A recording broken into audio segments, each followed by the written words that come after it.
the Undersecretary Claire Castro. She was basically saying that the president remains unbothered by this because he continues to do his work. Nako. Do you think that the president should be unbothered by this, or should he be bothered by this? Bothered to the point that he should do something about it? Yes, definitely. He should be bothered. No? I mean, I think, alam mo, yung whistling in the dark, yung kay Undersecretary Claire Castro na yun, no? Meron na talagang simmering na galit. Pero pumutok itong kay Duterte na ito, yun, nagkumbulsyon na, so to say. Alam nyo mga kababayan, isa ho tayo sa mga hindi matutuwa kung sakaling tanggalin ng Malacanang bilang PCO Undersecretary itong si Claire Castro. Meron ho tayong nabasa dito kay Sir Ibig Galbot. I stand with Auntie Claire, Attorney Claire Castro, Bongbong Marcos. Please, do not let her go. Please. At tayo din ho merong kahalintulad na sentimiento dito sa PH Update. Ayaw din ho natin siya mawala bilang PCO Undersecretary dahil napaka-effective ho niya sa pagdepensa kay Marcos Jr. Kaya hindi ho natin papayagan yan. Questionin ho natin kung sakaling tanggalin ng Malacanang ang pagiging tagapagsalita nitong si Marcos Jr., itong si Claire Castro. Hayun na nga, kumusta ho kayo lahat dyan mga kababayan? Welcome back sa PH Update. Muli ho tayo nagbabalik sa panibagong reaction video. Isang like at isang subscribe. Masaya na ho tayo dyan sa mga gusto sumali sa ating community. Yung join button, nandyan lang ho sa baba. Hayun na nga, ito matindi dito mga kababayan. Cyber libel complaint ni Trillanes versus Roque ibinasura ng prosecutor. Palakpakan ho tayo, napakaganda ho ng balita na yan. Kung ako kasi sa'yo Trillanes, magbitiw ka na, mag-resign ka na. Wala na, political career mo, basura na. Wala nang naniniwala sa iyo. Mantakin mo kinasuan partida yang si Attorney Harry Roque, ang daming ang daming gawa-gawang problema ang ibinabato diyan sa mama na yan. Pero pagka ikaw na nagsalita, automatic ibinabasuran nila kasi basura ka. Isa kang basurang politiko. Kung ako sa iyo, manahimik ka na, magretiro ka na. Ang political career mo ay hanggang dyan na lang. Sinubukan mo tumakbo ng senador, di ka nanalo. Dinaig ka pa nga ni Lariga doon Mantakin mo, tatalunin ka ni Lariga doon. Diba? Hindi ka nakapalag bilang isang senador noong 2022. Ngayon naman, tatakbo ka bilang mayor dyan sa Caloocan. Hindi ka na naman nakapalag. Base sa mga naglabas ng survey, negative 22 ka na. From negative 10, negative 22 ka na. Ganon kawalang amor ang sambayan ng Pilipino sa iyo, Trillanes. Kaya kung ako sa iyo, manahimik ka na lang. Kumbaga yung perwisyong inihatid mo sa sambayan ng Pilipino, talagang sobra-sobra na. Ika nga kota ka na pagdating sa pamimirwisyo sa sambayan ng Pilipino. Dito na naman tayo. Ang tawag dito kay Manny Pacquiao, yan ang tinatawag nilang kain suka. Pagkatapos niyang binanat-banata noong 2022 presidential election, ngayon nagpapa-endorse ho siya. Ganyan ho katindi yang si Manny Pacquiao. Nagpapakapolitiko, pero itong panahon na to, hindi na ho kagaya ito nung mga nakalipas na eleksyon. Noong panahon ni Panot, panahon ni Gloria, iba na ho ito. Kung dati pagka naging political butterfly kayo, nagpapunta kayo kung saan partido, ganun-ganun na lang tatanggapin ng mga Pilipino. Hindi na ho ngayon. Manny Pacquiao, isa ka pa. Ano mo na lang, pagandahin mo na lang yung legasiya mo sa pagboboxing. Pero pagiging politiko, naku, manahimik ka pagdating sa public service, trapo ka pa sa trapo, Manny Pacquiao. Isa ho yang si Leni Robredo, Leni Robredo sa mga binanata ni Manny Pacquiao noong nagdaang eleksyon. Kasi meron ka pa nalalamang palutang-lutang, magpapa-endorso ka rin pala, di ba? Yan ho sila ngayon. Kaya kung ako sa iyo, Beno Rabalos, mag-isip-isip ka na. Sa tingin ko, talagang pinagpaplanuhan ka na ng mga kasama mo dyan. Ito, dilawan yan. Kiko Bam Aquino ang boboto niyang mga mga dilaw na yan, yung si Leni Robredo. Ngayon, nagpa-endorso yung isa sa mga kasama niyo diyan sa alyansa. Mag-isip-isip kayo kung sinong ilalaglag ng mga dilawan diyan sa pag-endorso nitong si Leni Robredo kay Manny Pacquiao. Mabilis ang lang ho tayo, update lang ho tayo. Ang dami nangyayari ngayon sa social media. Medyo nabibisi ho tayo ngayon. Dami natin inasikaso kaya ito pa lang ho ang first upload natin kasi busy lang ho talaga. Pagkatapos ho ng mga inaasikaso natin, direktang bakbakan na naman ho tayo. Eto, si Alonto Adjong, ano to? O sasabihin niya fake news, sasabihin niya nag-print sila ng kung ano-ano tapos linagyan nilang Zia Alonto Adjong. Ito nagtatanong tayo, Zia Alonto Adjong. Ito ba yung ano to? Galing ho ba ito doon sa 7-7 scheme na tinutukoy nitong si Mayor Benji Magalong? Kanino ba galing tong perang di umano merong nakaipit na pangalan nyo kasi pagkakatupi parang kasi makikita nyo naman ho yan kung ipinatong lang. Base sa ating nakikita, yung pagkakatupi ng ng papel, talagang parang galing sa isang lalagyan, si Alonto Adjong. Ano to, Comelec? Hindi niya iimbestigahan to? Hindi niya iimbestigahan to. Ay, sa bagay, kaalyado nga pala ni Tambay ang si Alonto Adjong. Kaya as much as possible, manalo yung mga kandidato na yan, itong walang ihang administrasyon na to. Rekta na ho tayo dito kay Ma'am Pinky Webb, isa sa ating pinaka-iniidolo na news anchor. Yan. Maganda na, mahusay pa. Palakpakan ho natin ito si Ma'am Pinky Webb. Ano ho yan? Galing ho sa mega love shoutout yan sa Videonario News Channel. Palakpakan. Matindi ho itong na to. Itong kanilang tag dito, kanilang interview na to. Panoorin ho natin to. Rodrigo Duterte's arrest apparently influencing voters' preferences for the senatorial race. The latest Social Weather Stations or SWS survey, however, reveals 9 administration bets will likely win the senatorial elections. Even critics noticed Vice President Sara Duterte's change in strategy by previous non-endorsement of candidates to public show of support to possible senatorial judges in her upcoming impeachment trial in July. With father and daughter facing their own trials, will the administration still get the upper hand in the upcoming polls? Let's get on point with political strategist Lito Banayo. He joins us here. Nako. Para sa mga taga Malacanang, panoorin nyo ho itong interview na to. Kaya kumbaga, ito ho talaga ang imahe ng politika ngayong mga panahon na to. Ito ho ang landscape ng politika sa Pilipinas, kung anong nangyayari dito sa magkabilang kampo na to, sa kampo nitong si PRRD, kampo nitong si Bangag, kampo ng mga Pinklawan. At dapat ang pinaka talaga manood dito sa video na to itong si Claire Castro para alam niya kung paano niya ipuposisyon ang kanyang sarili sa kanyang mga statements sa social media, sa kanyang mga interview kasi medyo palsipikado yung mga atake niya eh. Ang dami ho talagang nalalabuan sa mga banat nitong si Claire Castro sa pilit ho niyang pagtatanggol sa administration nitong si Marcos Jr. Lalo lang hong nababaon sa kahiyan itong si Marcos Jr. In the studio. Sir Lito, good to have you. Maraming salamat po sa inyong oras. Maraming salamat din, Pinky. It's an honor to be in your program that launched a senatorial inquiry into the rendition of former President Duterte. Okay, so we're talking about that interview with the DILG Secretary. I want to first talk about... Tama. Noong tinanong-tanong niya itong si John Vic Remulla kaysa yabang-yabang ni John Vic, di ba? Diyan nga ho yung yan yung on point na yan kay John Vic Remulla. Sa tingin ko, si John Vic ayaw na niya makita itong si Ma'am Pinky. Ayaw na niya magpa-interview dyan. Kasi iba, sa totoo lang maraming mga anchor na pagka nagtanong, alam na alam mong kargado na sila. Kagaya nung iba dyan, yung mga taga-ABS. Alam na meron talagang karga yung mga tanong nila. Pero ito, may karga, kaso sabay niyang hahagurin yung magkabilang panig ng issue na napag-uusapan. Hindi lang yung tipong one-sided yung kagaya sa ABS tsaka yung sa GMA, di ba? Napaka one-sided pagka nagtanong. Laging pabor lang kay Marcos Jr. Kaya yan yung nangyayari dun sa pinapaboran nila. Lagapak ang approval at trust rating. The overall picture here. Looking at the trust and performance rating of President Bongbong Marcos, this was, of course, this came out, this was released last week. This is the Pulse Asia survey conducted March 23 to 29. That's about more or less 2 weeks after the arrest of the former president.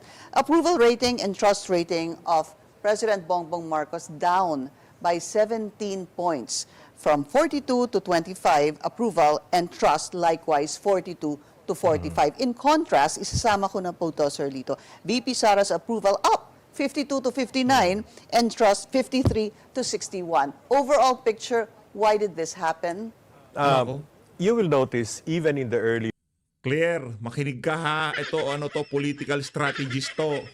Yung alam nito, hindi ho natin alam. Yung alam nito, karamihan sa ating mga kababayan hindi alam. Kaya intindihin ho natin na maigi kung anong pinanggagalingan ng sambayan ng Pilipino. Bakit umalagwa ng napakataas ang approval at trust rating? Hindi naman umalagwa. Ibig sabihin na natili ng napakataas ang approval at trust rating ni VP Sara. Habang yung naninira sa kanya, yung gusto magpa-impeach sa kanya, lagapak. As in 25% dinaig pa ho yang si Gloria Macapagal Arroyo 30% pa naman siya nung magkaparehas na panahon, di ba? Yan, oy Claire Castro, makinig ka ha. Hindi yung puro ka fake news at tatay digong lang ang bira ka kasi ng bira, hindi ka nakikinig sa mga eksperto. Clear surveys, no? Both were going down. And BBM's numbers are going down a bit faster than Sara's numbers. But when the incident in The Hague, when they surrendered President Duterte to the ICC, there was a big drop in the 17-point drop, no, down to 25%, while Sara got a windfall from that. No? So yung nawala kay BBM, mukhang nag-migrate kay Sara out of sympathy. Now, I was also surprised by those numbers.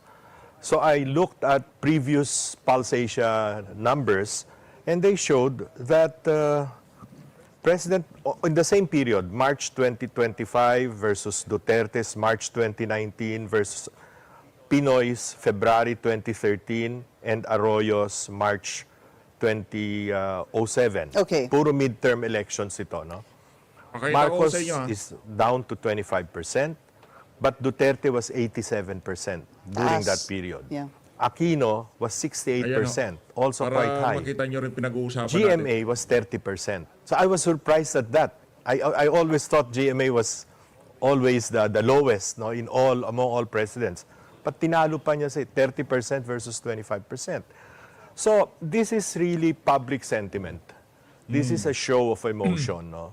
And one must remember that the average Malinaw ha, kung nakikinig tong si Claire Castro, public sentiment, public emotion. Yan ho ang pinanghuhugutan ng ating mga kababayan. Siguro nalulungkot yung mga kababayan natin bakit nung panahon ni Digong medyo okay na, bigla ganito na naman. O bakit ganito na bang kultura natin sa Pilipinas? 80 years old na lolo ipapadala sa The Hague, Netherlands, pero naman tayong 40 dito, di ba? Yung mga ganong klaseng sentimiento ayaw hong tanggapin ng Malacanang.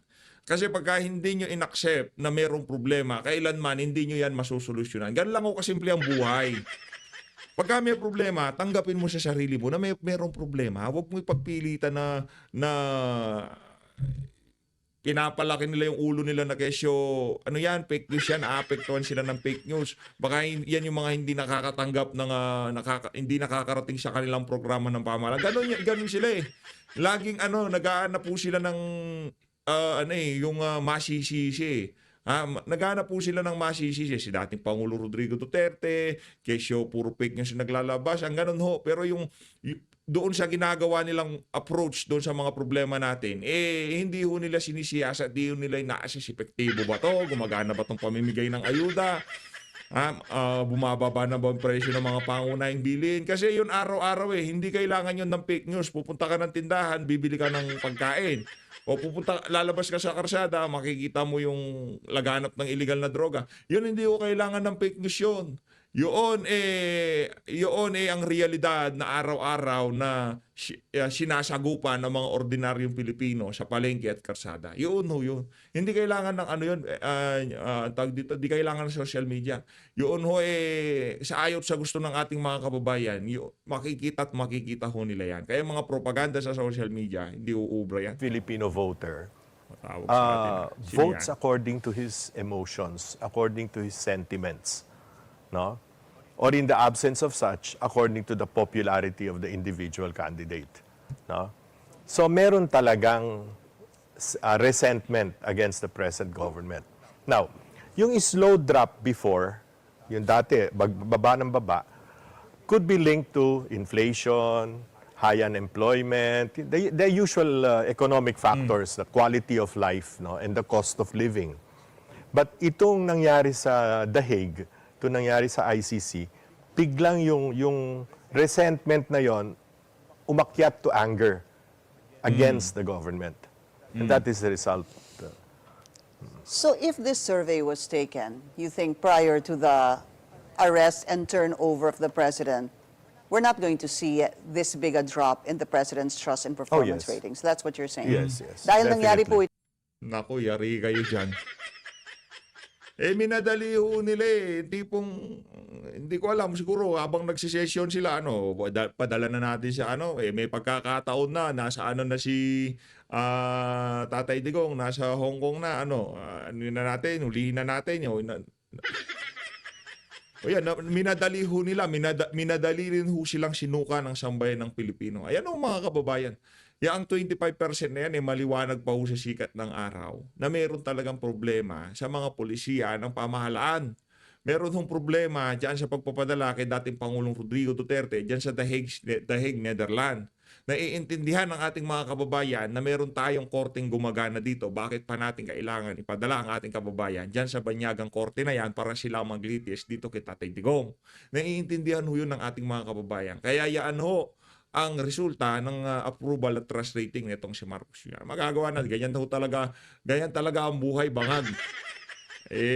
Puro kasi pagbabangag ngayon pagka meron siyang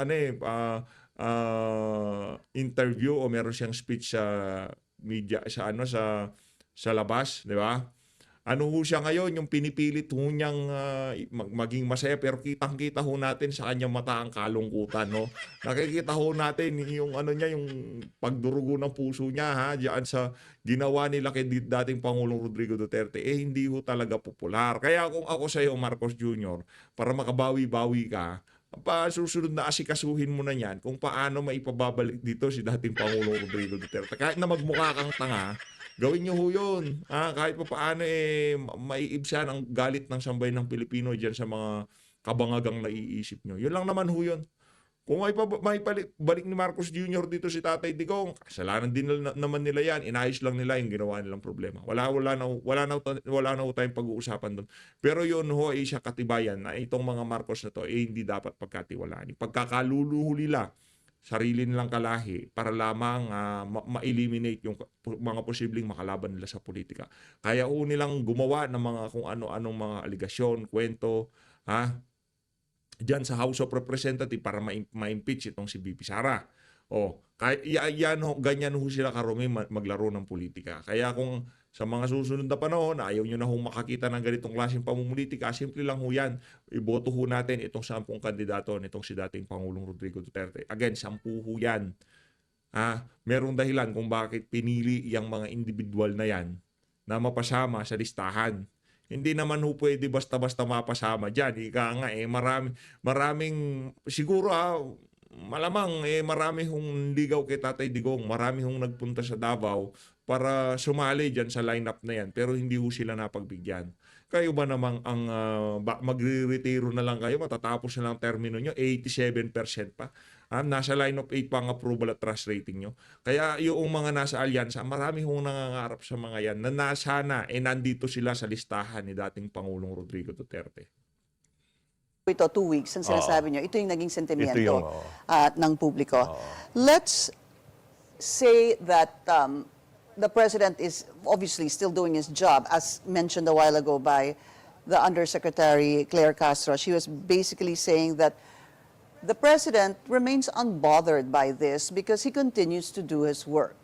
Nako. Do you think that the president should be unbothered by this, or should he be bothered by this? Bothered to the point that he should do something about it?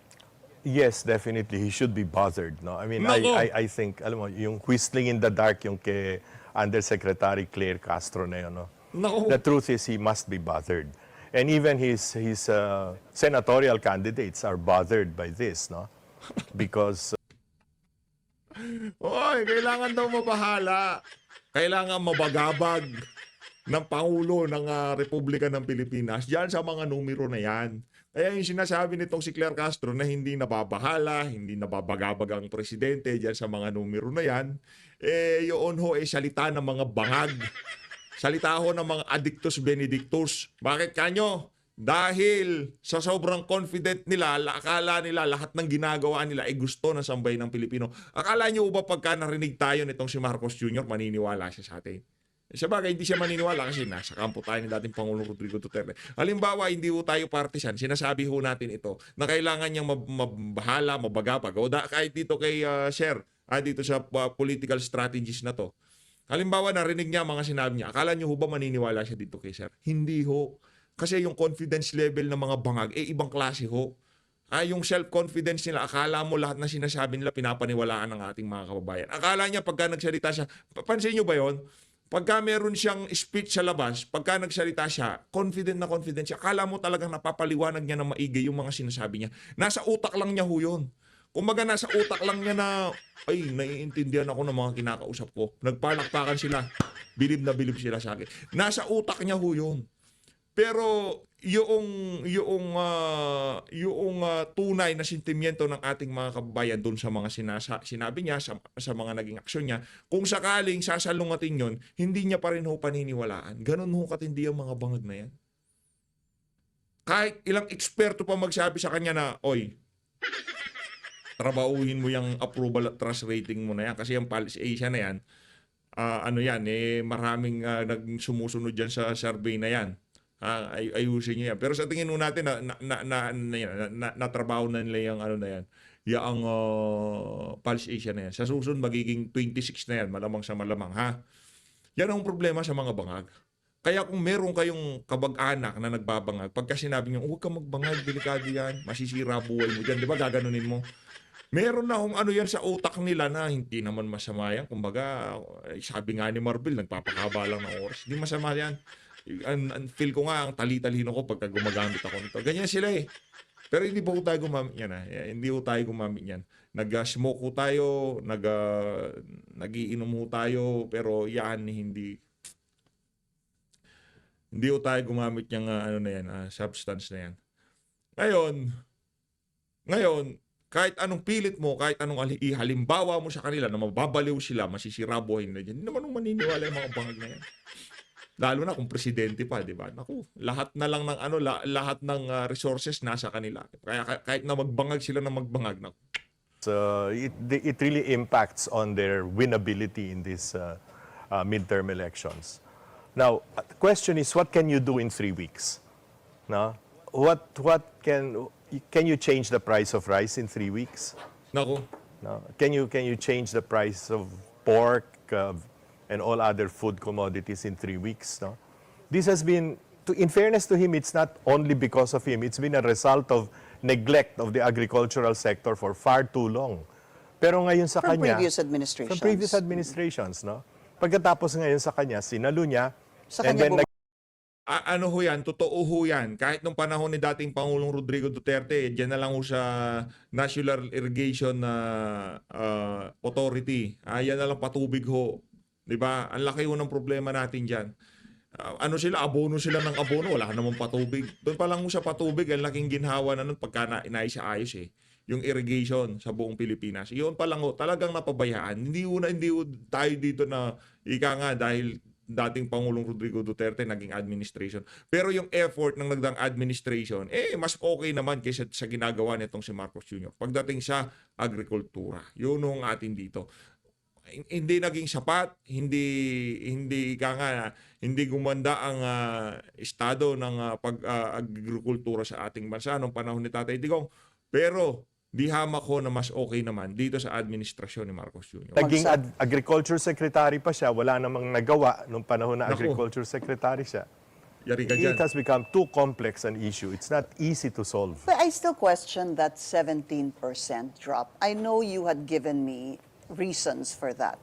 Pero ang laki ho kasi nung 17% eh. Hindi, kasi meron ng tampo, sabihin natin, meron ng resentment ang tao dahil nga the quality of life has really gone down, no? What we call the middle class are now part of the new poor. No? Nako. Because you can hardly afford it with the wages that they are getting, no? And the prices that they have to cope up with, no? Pati kuryente, pati lahat, no? Lahat ng utilities. So, meron na talagang simmering na galit. Pero pumutok itong kay Duterte na ito yun, nagkumbulsyon na, so to speak. Could it also be the proliferation, they say, of fake news? That's what, again, Undersecretary Castro was saying. We have that statement made by the Undersecretary earlier today. Let's listen. Lang po yung sinabi niya, 2,400, does this represent the 100 plus million Filipinos? But we all know that in every survey, it's really just 2,400 more or less, plus and 3 minus marginal error. Ganun naman ang ating nakasanayan. That is the usual response of those who are not happy about the survey results, no? But we know better, no? We should know better. I can forgive her. She's a lawyer. She's not an economist or a statistician. Let's go to her second point. Ibig sabihin, ano lang yung kumbaga mabilis na sagot dito kay Claire Castro nitong si Sir. Ano niya na pagbigyan niyo na hindi niya alam ang kanya sinasabi. Yun lang naman ho yun. Hindi niya alam ang kanya sinasabi. Hindi siya ekonomista, hindi siya abogado siya, ika nga. Pagbigyan nyo na. Di niya alam. Kaya kung ano man nasabihin ni Claire Castro o maging tugon niya sa mga maglalabas ng serbis sa mga susunod na panahon, dahil ho yan sa kadahilanan na hindi naman ho niya alam ang kanya sinasabi. Pagdating sa statistic, pagdating sa ekonomiya, wala ho siyang alam doon. Ang alam lang niya, atakihin itong si dating Pangulong Rodrigo Duterte. Yun lang ho. The proliferation of fake news. But both sides naman yung fake news, eh.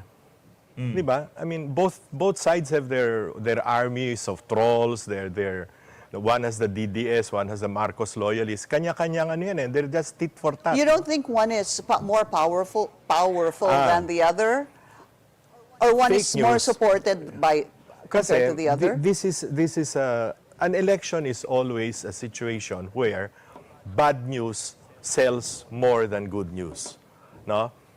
Criticisms are more listened to than achievements, Nice. so so-called achievements. Laging So lahat tayo niyan natututo. Natututo ho tayo. Ayos.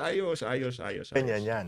That's why I was perplexed at the reaction in some of the talk shows, some of them also here in Billionario, where some of the so-called political analysts or pundits were saying, bakit daw yung para medyo dystopian na ad ni Aimee and Sara, yung itim, bakit daw it's too negative. Trabaho ng opposition maging negative, eh. Hindi naman trabaho ng opposition magbigay ng hope. Ang trabaho ng opposition is precisely ipamukha doon sa mga botante na napakasama ng kondisyon ng buhay natin Basically, ngayon. to criticize the present administration. Oo, So now that you've talked Ang galing. Ang galing nitong si Sher. Bigla nating na-realize na noong panahon din naman ni Tatay Digong ang daming ipinapakalat ng mga fake news, yung mga kritisismo laban sa nagdaang administrasyon. Paano nila sinugpo ito? Sinugpo ba nila sa pamamagitan ng mga vlogger? Kumbaga, kinontra ba nila yung mga argumento naman ng mga naninira kay Tatay Digong gamit yung mga kung sino-sino mga vlogger diyan? Hindi ho. Kumbaga, ang pinanlaban nila doon sa mga kritisismo at paninira nitong mga Pinklawan, mga makakaliwa, yang si Trililing, yang ayaw kay dating Pangulong Rodrigo Duterte, pinakitaan ho sila ng resulta. Kaya, yun ho ay isang katibayan na kailanman hindi mo masisiraan ang isang leader na kung saan merong output. Ngayon, ang isang leader kahit hindi mo siraan, kung yan walang output, magsi-self-destruct siyang mag-isa niya. Ganon ho yun mga kababayan. Natututo tayo dito kay Sir. Dapat ito pala lagi pinapakinggan natin. Mas siya, kumbaga, kung si Claire Castro kasi sa totoo lang, wala kang matututunan doon eh. Di ba? Pwede nung kumpara eh. Panahon ni Tatay Digong, hindi mo na, kalaban ho, buong mainstream media, international media, nandyan ho sila sabay-sabay na bumibira kay Tatay Digong. Bakit? Nagbitiw siya, natapos ang kanyang termino, meron pa rin siyang napakataas at approval rating. Anong kontra-argumento niya doon sa mga naninira sa kanya? Resulta! Pambihira, galing talaga ni Tatay Digong. Idol! Ha? Ito, hindi mo na nga kailangan siraan eh. Pag-usapan mo lang yung mga nangyayari sa Pilipinas. Ikwento lang ho natin sa ating mga kababayan kung ano yung totoong nangyayari. Hindi paninira, kumbaga yun yung realidad. Yun yung nararanasan ng ating mga kababayan. Mega love shoutout ho muna dito kay Sir Jordan Cabico, dito kay Sir Raymond Federico Picar, Sir Raymond Federico Picar, at dito kay Girls Talk, maraming salamat sa pagsuporta sa PH Update. Mabuhay ho kayo. Sino pa ba nandito? Ito pa ho, mega mega love shoutout na ho natin to. Baka matambakan na naman ho tayo. Ito si Lucy de la Cruz, mega mega love shoutout dito kay Malalis. Mega mega love shoutout to. Tuloy natin. Talked about that. Ano ho bang epekto nun, yung pag-endorse ni VP Sara kay presidential sister, Senator Amy Marcos? Yeah, when I saw that ad and the endorsement of VP Sara to Senator Amy, I looked at the Pulse Asia survey, but I looked at the results in every region. No? Hinimay ko bawat region. From Region 1, CAR, lahat yan, all the way to BARM. Okay, looking at Amy, she's number 1 in the Ilocos region. Still, no? That means Ilocos, CAR, and Region 2. And that is 11% of the national vote. No? Then, because of that, she's doing number 9 in Balance Luzon. No? But she's doing number 8, surprisingly, in NCR. No? NCR, nag-number 8 siya. Probably because she was in the news A quite lot. often because of the hearings, and prior to that, yung budget, mga tira niya doon sa 2025 budget. But in the Visayas, she's down to 20. Baba. Nako. And in Mindanao, she's down to 24. No? So talagang dun ang problema niya, Mindanao, Visayas. So, if the Sara Did you say, can you endorsement, read that 20 and 28? Visayas is 20 and 20 sa 28. Visayas, 24 sa 24. Mindanao. No? That's the ranking. No? Now, if the Sara endorsement, no, is able to turn that around and puts her in the miski 11 or 12, panalo siya. Ang laki ng Ang laki na iaangat niya. Yeah. Because Mindanao is 24% of the vote. The Visayas is 20%, of which more than half, 10.5%, is Cebuano speaking. Yun ang baluarte ni Duterte. That was how I was able to convince then Mayor Duterte to run for president. I went to Davao, no, and in the presence of Sonny Dominguez, Bingbong Medialdea, Bongo, of course, and Speaker Alvarez, Congressman Alvarez pa nun. I showed him the map and I said, you're the only candidate who can speak for the Bisaya nation. That's 1/3 of the vote. And I'm not counting the Bisaya in Metro Manila and other parts of the country. Yung kalaban mo lahat taga Luzon or kaya si Mar was Ilonggo, no? Ano ho yan kumbaga, yung nangyari ho nun bigla ho yung pagbulusok nitong si dating Pangulong Rodrigo Duterte, di ba? Nag-umpisa ho siya sa baba, talagang umakyat ho siya ng umakyat hanggang nakita na ng mga kalaban niya na matatalo sila. Pero ang balita ho nun, base dito sa sinasabi nitong si Sir, 1/3 yung mga talagang solidong boboto kay Tatay Digong. Pero at 16 million lang ho ang na record. Ibig sabihin malaki ho talaga yung dayaan na nangyari. Kasi natakot na lang ho sila sa daluyong ng mga butante ng mga panahon na yon na pagkaya dinaya nyo, may kaalalagyan kayo, magkakagulo Pilipinas. Ganun no ang mensahe. Ngayon, sana yung yung mensahe sa COMELEC na yan dito sa ating 10 kandidato ni dating Pangulong Rodrigo Duterte. Ano natin? Suportahan natin. Marami pa hong oras. Huwag niyong isipin na April 24 na tayo. Ano na yan, masyado ng gitgitan ng laban, talagang pukpukan na. Ika nga, tuloy-tuloy lang ho tayo mga kababayan. Basta Duterte, straight vote Duterte ho tayo. Ayan na yung dalawa, ng pagtalunan niyo kasi gusto yung boto. Gusto yung boto yung mangga, bahala kayo doon. Ano magagawa natin kung sa lahat ng pambubudol na ginawa niya, gusto niyo pa rin siya iboto. Nasa sa inyo yun. Ibig sabihin, hindi pa rin kayo namulat sa mga kabalbalan ng mga Marcos na to. Hindi porket inendorso ni BP. Lalo na yan mayroong track record na manggagamit. Hindi ko natin pwedeng iboto yan. Tayo ba, ay inendorso na ni Tatay Digong yang si Kirubin. Dito sa base sa dalawa, pero itong 10 na to, iba ho yan. Yan ho yung mga nakadaupang palad niya, nagkaroon siya ng pag-uusap, nakakwentuhan niya, nakatrabaho niya, kaibigan niya, 'di ba? Spiritual advisor niya. meron nung istorya si Tatay Digong sa bawat isang kandidato na nandito sa inyong harapan. Even itong si Senator King, meron nung silang istorya. Kaibigan niya si Tatay Digong. Pero hindi silang prioridad dito. Ang prioridad dito, itong 10 kandidato na kung saan kinampanya ni Tatay Digong doon sa Hong Kong. Higa nga. Sila ho yan. Tuloy. Mananalo ka, kaya ka ko yan. So let's go back to what you were saying, that it still needs to be proven if a VP Sara endorsement will actually help Senator Amy Marcos make it Yeah. to the Magic 12. But what are do you think that But the malaking tulong wind po is yun? beneath her wings. The wind is beneath Sarah's wings. No? So, look at it now. Si Amy umalis na doon sa alyansa. So, the alyansa has 11 candidates na lang. Yung number 10 pa doon, ay yung Isa pa. 11, yung isa pa, namamangka ngayon sa dalawang ilog. Siya kayo yung Camille si Villar. Camille Villar, no? In-endorse din ni Sara. Yung Duterte, 10 lang yon, no? Ngayon naging 12 sila. Ang kinapos Yun na ang nga, alyansa. it's Duterte plus 2. Plus two. Okay. But balikan ko lang po si Senator Amy. What is your fearless forecast? Will the endorsement of the Vice President make her win, bring her in the Magic 12, put her in the Magic 12, or do you think yung mga Pilipino, kasi meron din daw ibang nagsasabi na, bakit mo naman nagawa yan sa kapatid mo? Or there are still people who are questioning her loyalty to the Dutertes because after all, she is a Marcos. Posibleng may fallout yun, ano? But I'm not seeing that fallout in the Ilocos region. Because in the Ilocos region, the brand is Marcos. It is not Bongbong. It's Ferdinand Marcos Sr. No? And Amy is also a Marcos. No? So, So it's not gonna affect that. maaring konti. Maaring may konti. No?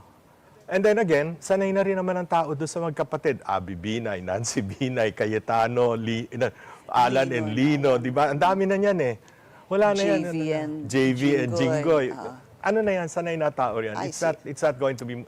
Ang question lang is within the next 3 weeks, dapat talaga magsipag si Amy at magsipag si Sara.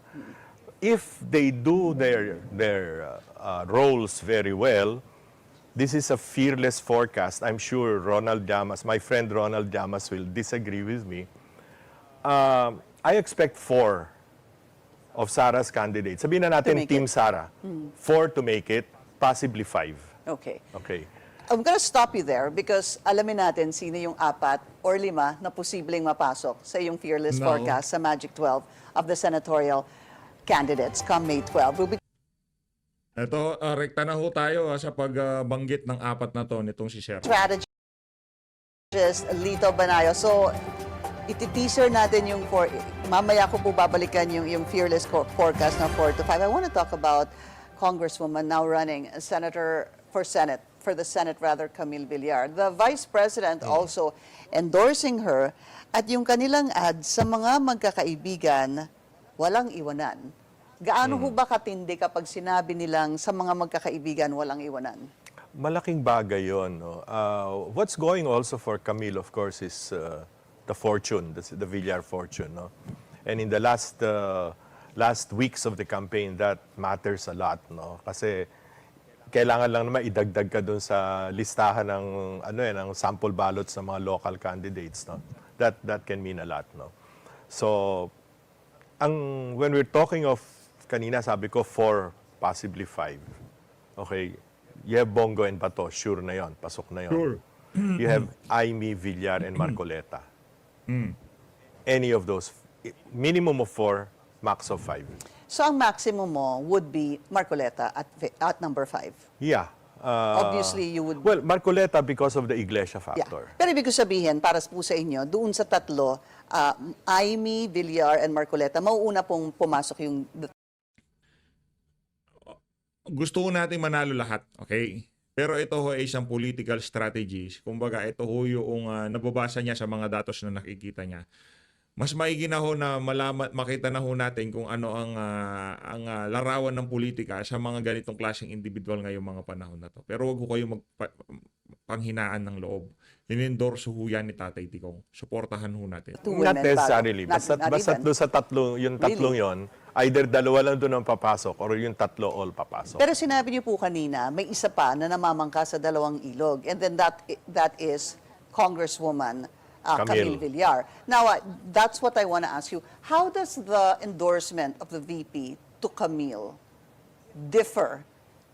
Or would they be similar to the endorsement to Senator Amy Marcos? Hindi, magkaiba yon because ang problema ni Amy, yung apelyido niya. No matter how she is a Marcos.